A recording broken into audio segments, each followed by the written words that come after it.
राजधानी रांची स्थित झारखंड लोक सेवा आयोग कार्यालय के बाहर लगातार पिछले 3 दिनों से छात्रों का धरना प्रदर्शन चल रहा था, जिसके मद्देनज़र यहां पर 7 जनवरी की सुबह से ही भारी पुलिस बल की तैनाती कर दी गई है। आप देख सकते हैं किस प्रकार police van, reserve armed police की गाड़ियां यहां पर लगी हुई हैं। जितने भी पुलिस के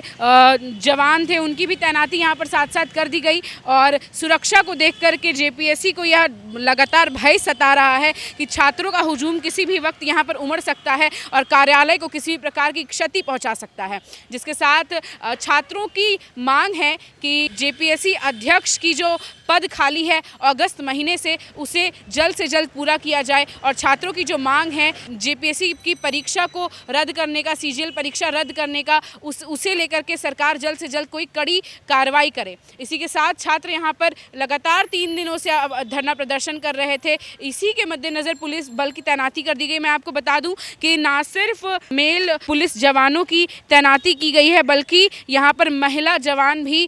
तैनात कर दिए गए हैं, क्योंकि छात्रों के साथ साथ छात्राएं भी इस बात को लेकर के काफ़ी परेशान और हतोत्साहित हैं, जिसे लेकर छात्राएं भी यहाँ पर किसी भी वक्त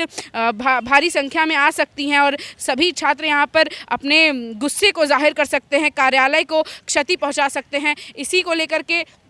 जेपीएससी ने इस कदम को उठाया है और यहाँ पर पुलिस बलों की तैनाती की गई है और पूरी तरह से जेपीएससी कार्यालय रांची में पुलिस छावनी में तब्दील कर दिया गया है।